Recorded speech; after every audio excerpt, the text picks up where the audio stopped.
بما يتعلق بالله من الأسماء والمعنى واختلاف الاسم في كل باب نذكر بتوفيق الله تعالى وتأييده ما ينشط جميع الأسماء السافية ويميل إليه الأفهام الفائدة، ولكن بلاغة المقام وذيكه لا نذكر إلا أمرا تنزيلا مختصرا موضحا موصلا إلى المقصود، فنقول إن الأقسام العقلية في علم الواجب تعالى بالموجودات خمسة، والمذاهب الممتدة چلو الواقعة فيه أشرة، فنبطل الباطل منها ويكشف في غير إجراء المقصود. ها هنا إما الاحتمالات الأدعية أما الاحتمالات الأدعية الخمسية فهي يا ويا أما الاحتمالات فأما الاحتمالات الأدعية الخمسية فهي خمسية کدھر ہے خمسة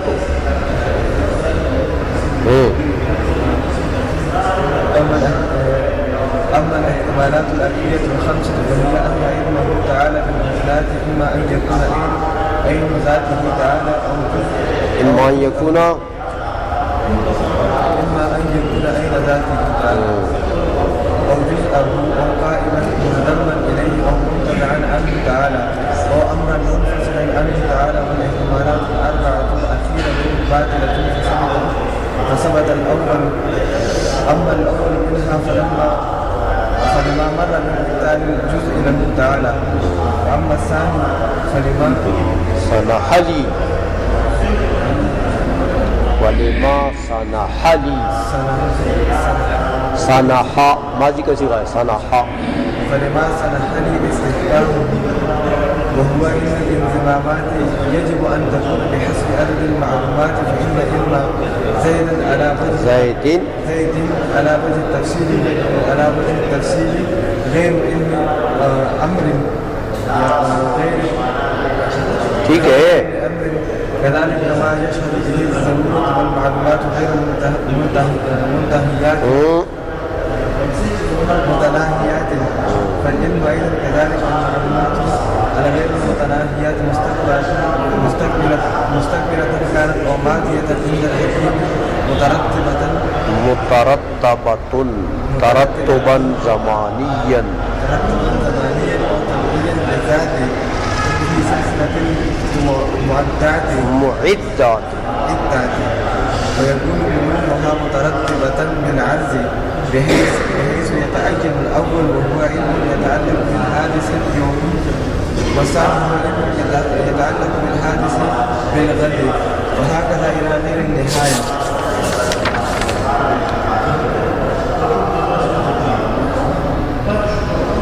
یہ تو درمیان میں چھوڑ دیا آپ نے. والتسلسل في الأمور الغير المتناهية الموجودة في الفعل المترتبة ولو بالترتب العارضي بحيث يتعين الأول والثاني والثالث إلى غير ذلك باطل بالتطبيق والتضايف.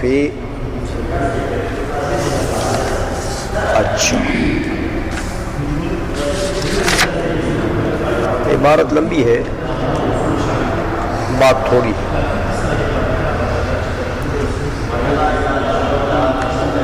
اب یہ ملازم فرماتے ہیں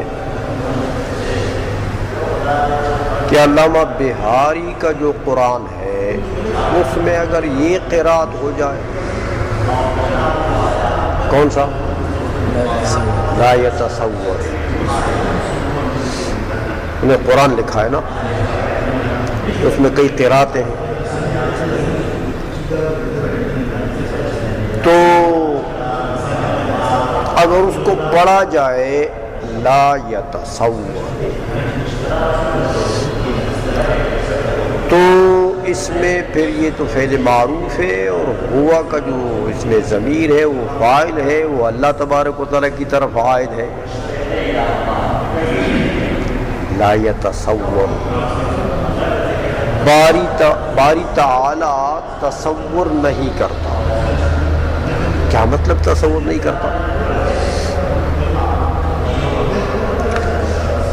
کہتے ہیں مطلب یہ ہے کہ یکون المراد به ان علمہ تعالی لیس بحصول الصورت والارتسام، کہ باری تعالی لا یتصور، یعنی باری تعالی کا علم جو ہے وہ حصول صورت اور انتقاش صورت فی الذہن سے نہیں ہے۔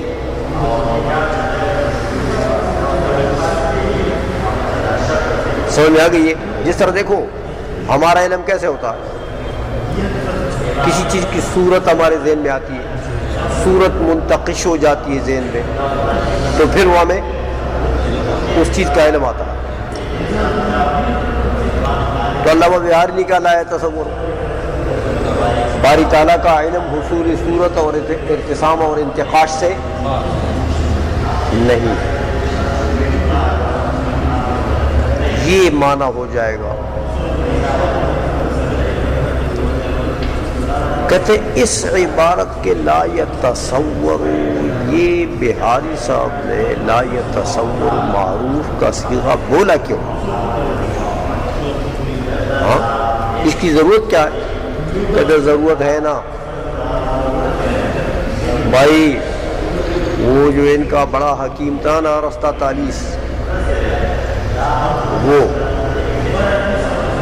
اور جو حکمت کا دوسرے نمبر کا امام ہے نا ابو نصر، اور تیسرے مرتبے کا امام ہے نا ابو علی ابن سینا،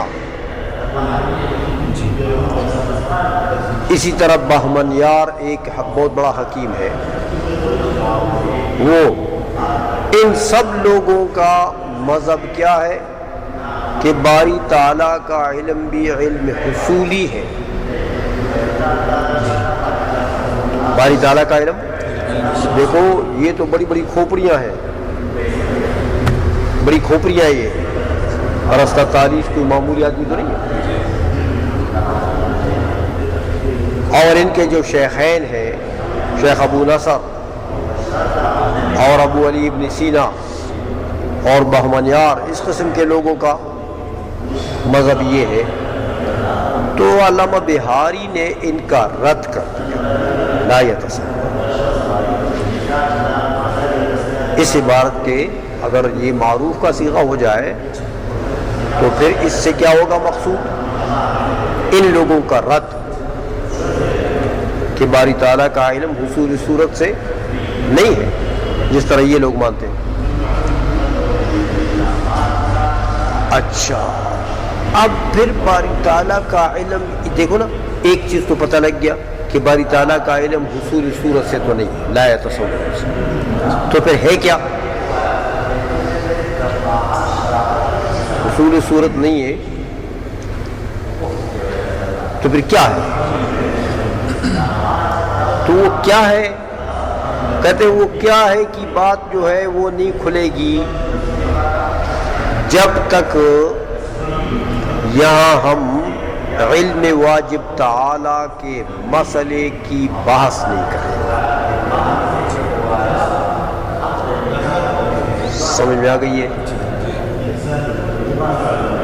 تو لا یتصور کا مقصود جو ہے وہ اس وقت تک واضح نہیں ہو سکتا جب تک باری تعالیٰ کے علم کا مسئلہ یہاں ہم صحیح طریقے سے اس کو بیان نہیں کریں۔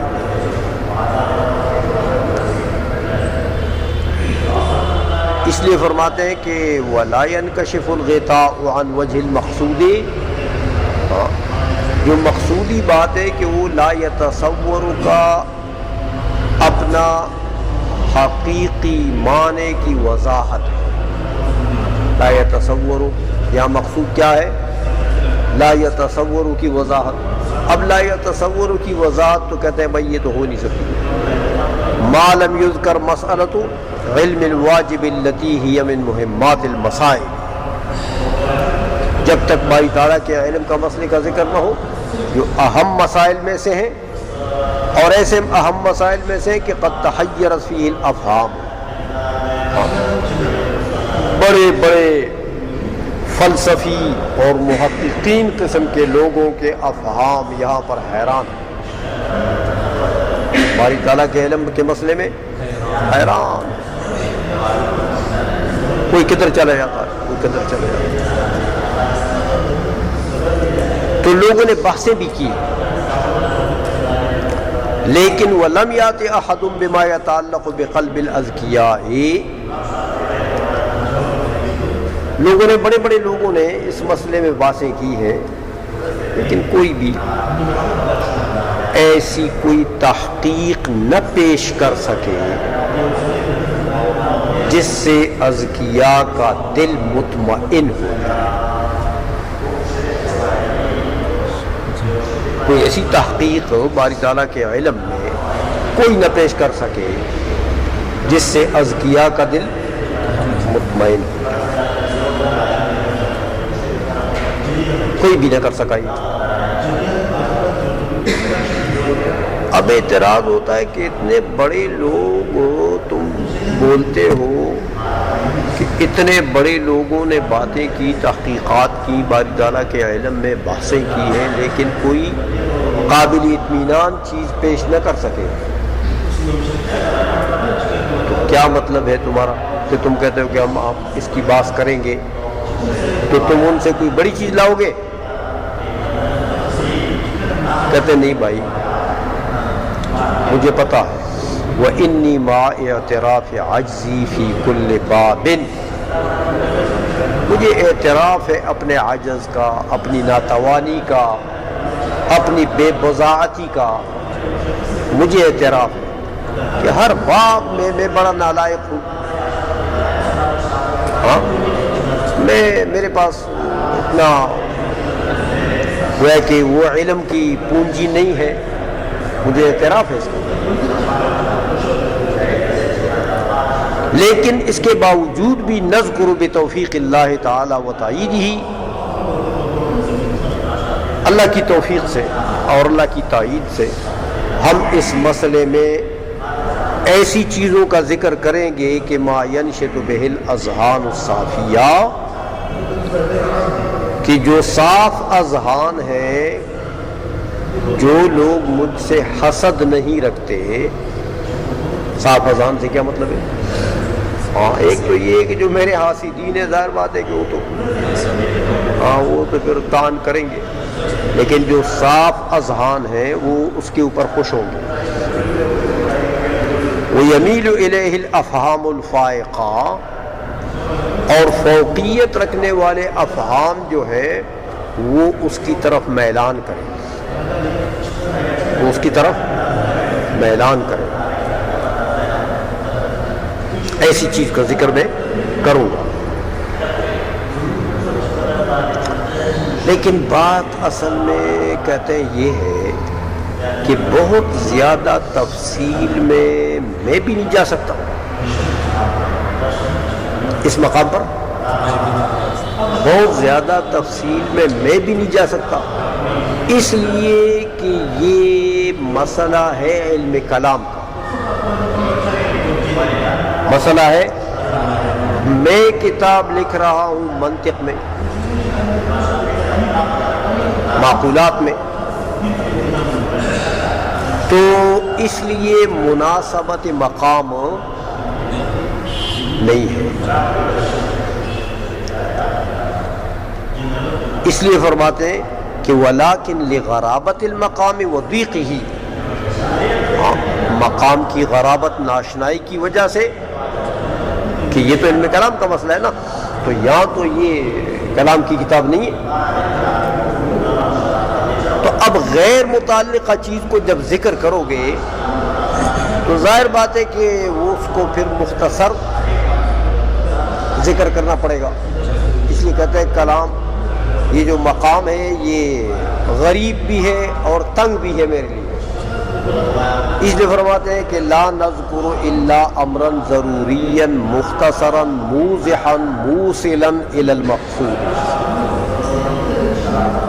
ہاں ہم صرف ضروری امر کو مختصر وضاحت کے ساتھ اور موصل الی المقصود سمجھ کر ذکر کریں گے، یعنی اتنا قدر ذکر کریں گے جو مقصود کی طرف ہمیں پہنچائے۔ مقصود کیا چیز تھی؟ لا یتصوروا کا معنی بیان کرنا کہ لا یتصوروا کا جو یہ متن ہے یہ حل ہو جائے۔ تو اس لا یتصوروا کے حل کرنے کے لیے جتنی ضرورت ہے ہمیں مسئلے کی، اتنے بقدر ہم اس کو یہاں ذکر کریں گے۔ آئی سمجھ میں؟ فنقول، اب وہ ذکر شروع کرتے ہیں کہ دیکھو بھائی، باری تعالیٰ کا جو علم بالممکنات ہے، دیکھو ایک باری تعالیٰ کا علم اپنی ذات اور اپنی صفات کا، اس سے باس نہیں۔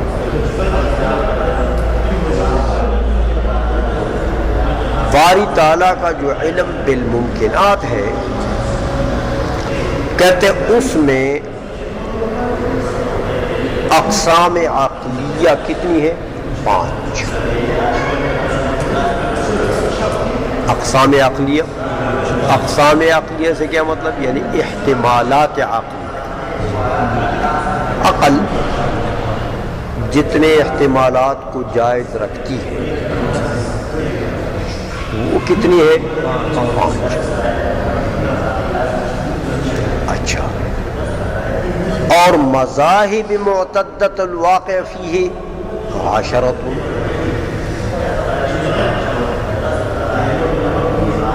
جو اہم مذاہب ہیں، دیکھو نا، ایک تو ایسے ہیرا غیرہ نتھو خیرہ نے بھی کچھ لکھا ہے،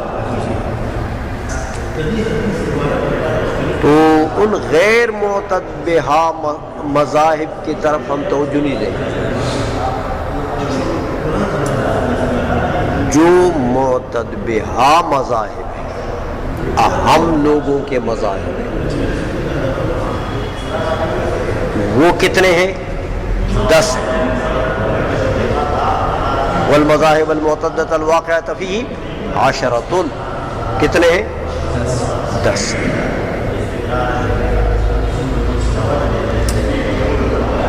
آئی سمجھ میں؟ دیکھو بہت سے، چونکہ مذاہب کو انہوں نے معتدہ کے ساتھ مقید کر دیا کہ مذاہب وہ مذاہب جو معتبہ ہیں، وہ 10۔ تو غیر معتبہ کو اگر لیا جائے تو پھر تو بہت سارے بنتے ہیں، لیکن چونکہ وہ غیر معتبہ ہے اس لیے انہوں نے شرع میں ان کا ذکر نہیں کیا۔ اور ہیں ایسے مذاہب، بعض لوگ تو باری تعالیٰ کے علم سے ہی سرے سے منکر ہیں۔ بعض لوگوں کا مذہب یہ کہ باری تعالیٰ کو علم ہے ہی نہیں، الحمدللہ۔ وہ کہتے ہیں علم نام ہے نسبت بین شیئین کا، نسبت بین العالم والمعلوم، نسبت بین العالم۔ تو وہ تو بھائی دو چیزیں ہوں گی تو نسبت آئے گی نا۔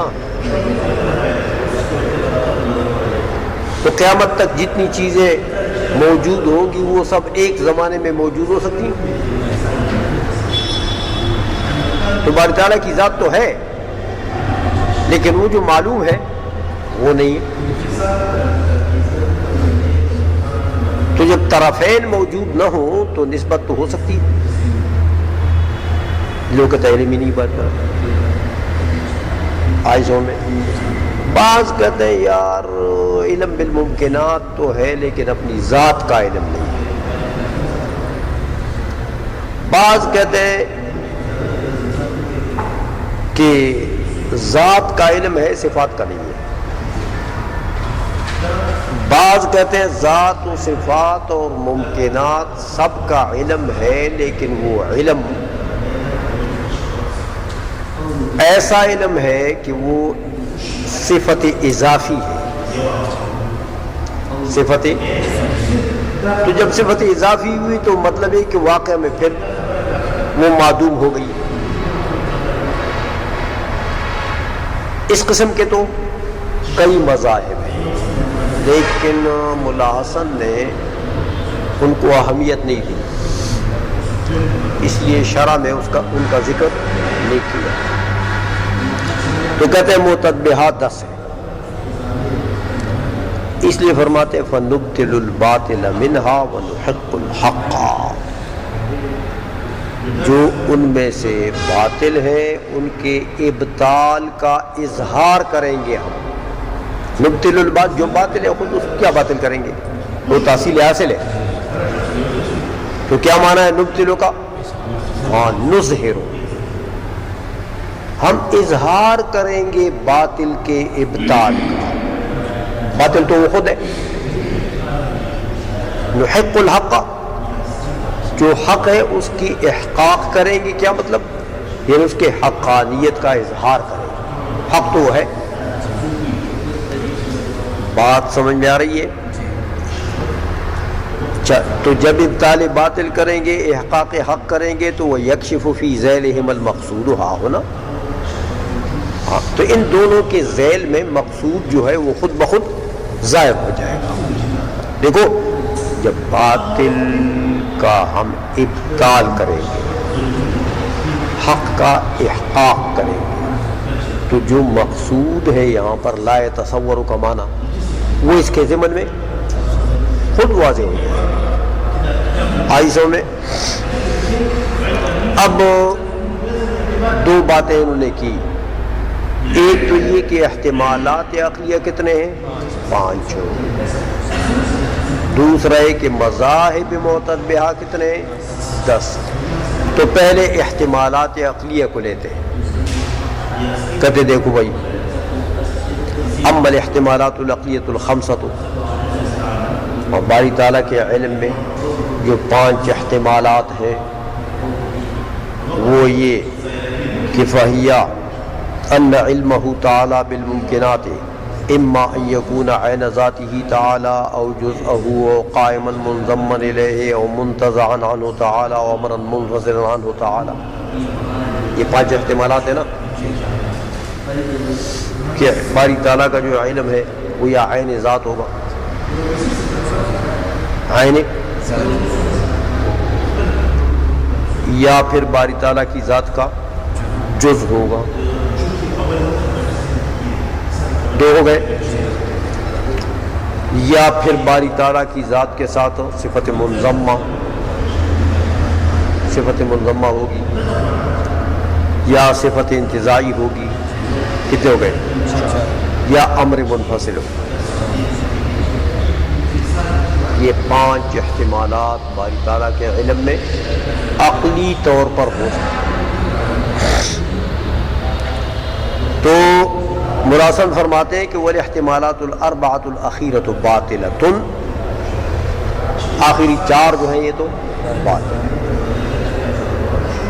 شروع کرتے ہیں اب، فثبت الاول، تو بس پہلا ثابت ہو گیا۔ پہلا کون تھا؟ کہ علم باری تعالیٰ عین ذاتی باری تعالیٰ ہے، بس یہ ثابت ہو جائے گا۔ اب وہ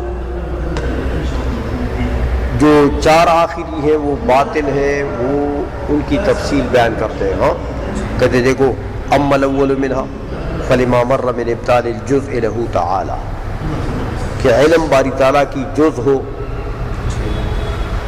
یہ تو باطل ہے، کیونکہ لا یحد میں اجزاء تو باطل کر چکے ہو نا، تو جز بھی نہیں ہو سکتا۔ واما الثانی، دوسرا کیا تھا کہ صفت انضمامی ہو، علم کیا ہو؟ ہاں، یعنی ایک امر منظم ہو باری تعالیٰ کی ذات کے ساتھ۔ تو کہتے ہیں بھائی اس پر دلائل تو لوگوں نے بہت دیے ہیں ابطال کے اوپر، لیکن فلما صنح لی استحکامہ، میرے نزدیک جس دلیل کا استحکام ظاہر ہے، ہاں، وہ یہ دلیل، ہاں، کہ دیکھو، وَهُوَ أَنَّ الْانضِمَامَاتِ يَجِبُ أَن تَكُونَ بِحَسَبِ عَدَدِ الْمَعْلُومَاتِ۔ دیکھو، علم بالممکنات کی بات ہو رہی ہے نا، تو ہر ممکن کا جو علم ہے باری تعالیٰ کو، وہ باری تعالیٰ کی ذات کے ساتھ صفت منضمہ ہوگی. تو زید کا علم باری تعالیٰ کی صفت منضمہ، عمر کا علم صفت منضمہ، بکر کا علم صفت منضمہ، وغیرہ وغیرہ. جتنی معلومات ہیں اتنی اس عدد کے اعتبار سے صفات انضمامیہ ہوگی. جتنی معلومات ہیں، ہر معلوم کا ایک الگ علم ہے نا،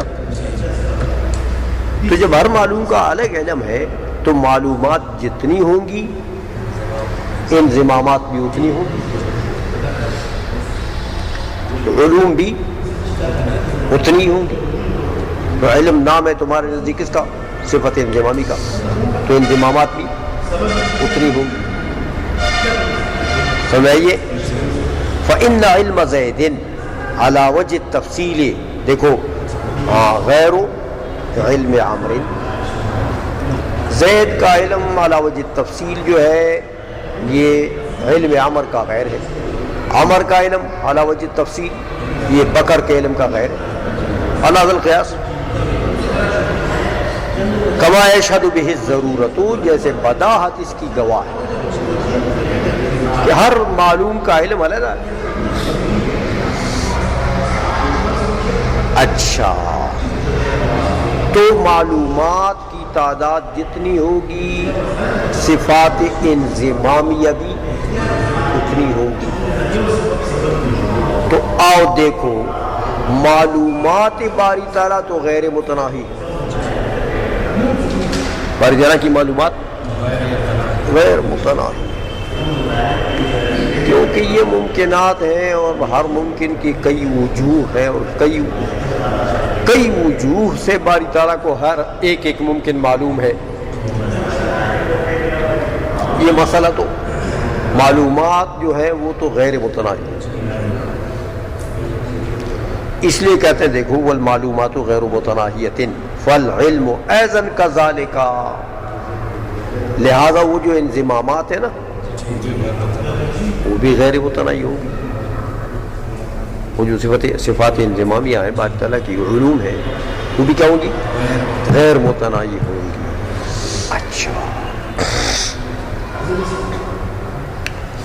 اچھا، وہ جو معلومات غیر متناہیہ ہیں وہ عام ہیں ہمارے اعتبار سے، باری تعالیٰ کے اعتبار سے نہیں.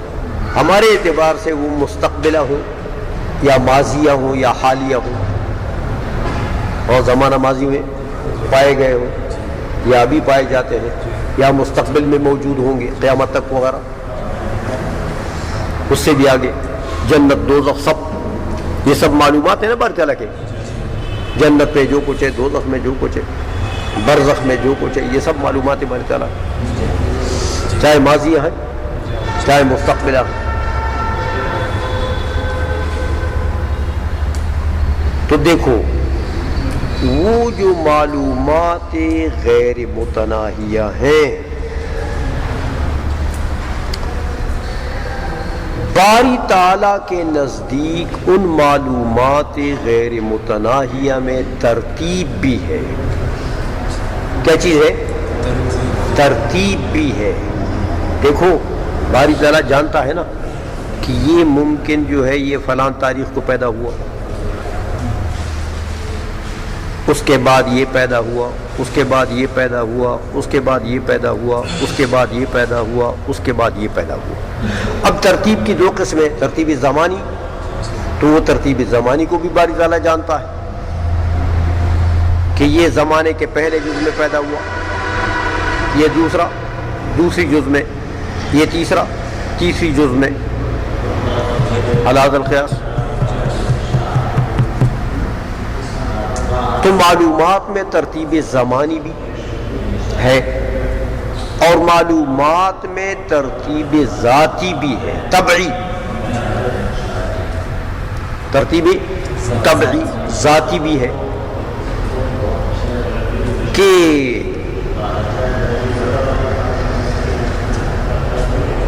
ہر ما قبل والا جو ہے وہ ما بعد والے کے لیے معد ہے اور مستعد ہے. جیسے دیکھو ماں باپ جو ہے یہ بچے کے لیے کیا ہے؟ معد. تو ماں باپ پہلے، بچہ بعد میں، اور اس بچے کا بچہ اس کے لیے وہ معد ہے، اور اس بچے کے بچے کا بچہ وہ بعد میں. تو ہر ما قبل والا ممکن جو ہے وہ ما بعد کے لیے کیا ہے؟ معد ہے. اس کی استعداد رکھتا ہے، اس میں صلاحیت ہے کہ وہ دوسرا ممکن اس سے پیدا ہو جائے.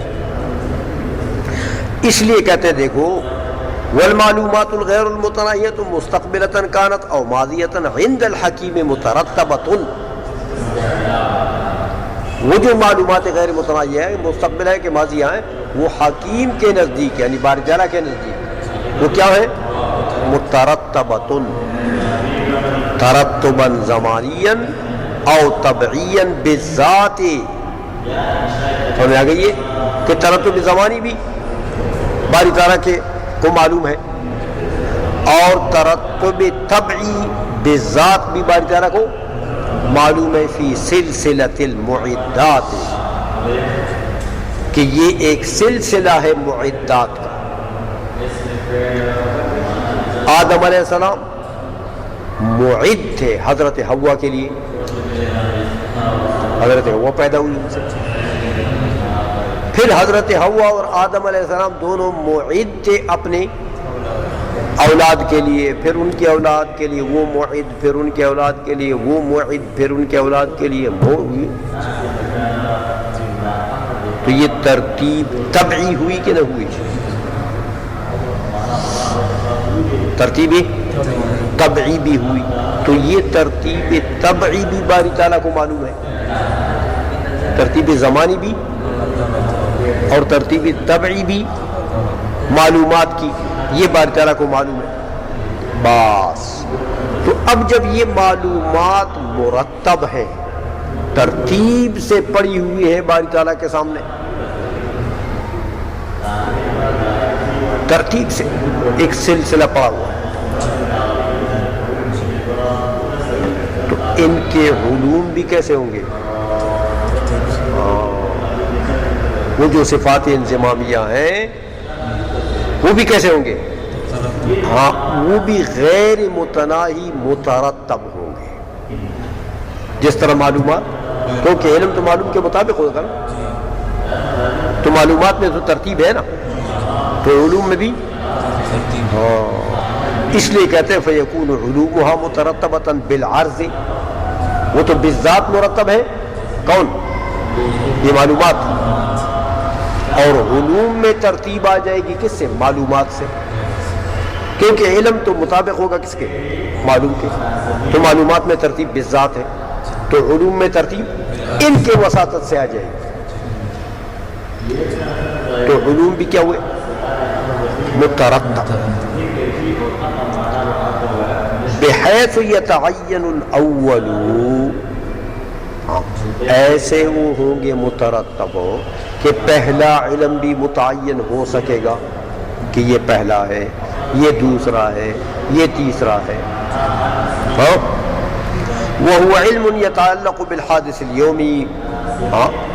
اول مثلا حادث یومی کا علم، ثانی حادث غدی کا حکم و علم،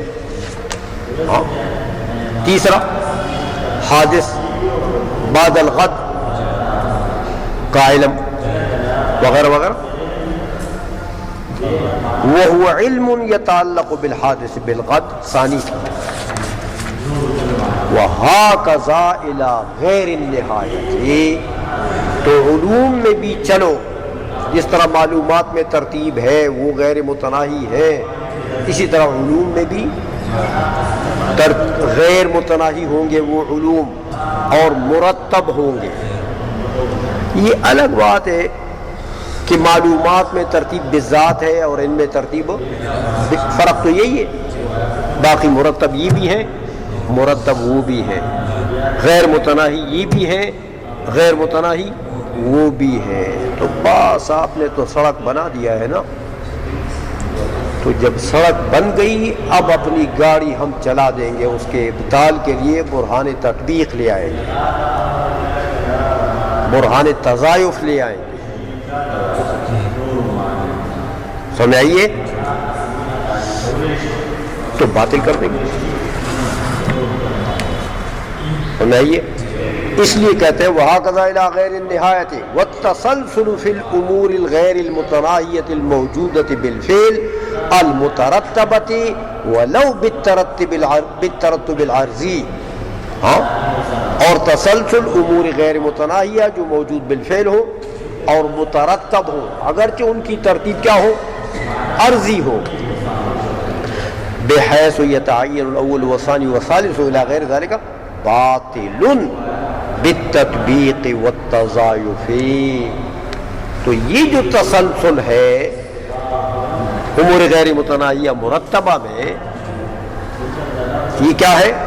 باطل، یہ باطل ہے۔ کیوں باطل ہے؟ کوئی برہان تطبیق ہم چلا دیں گے نا، ابھی پتہ لگ جائے گا آپ کو، ہاں؟ تو یہ غیر متناہی کو ہم باطل، غیر متناہی کو ہم برہان تضائف سے باطل کر دیں گے، برہان تطبیق سے باطل کر دیں گے۔ تو جب یہ لازم باطل ہو جائے گا کہ اگر صفت انضمامی مانتے ہو تو لازم آتا ہے کیا چیز؟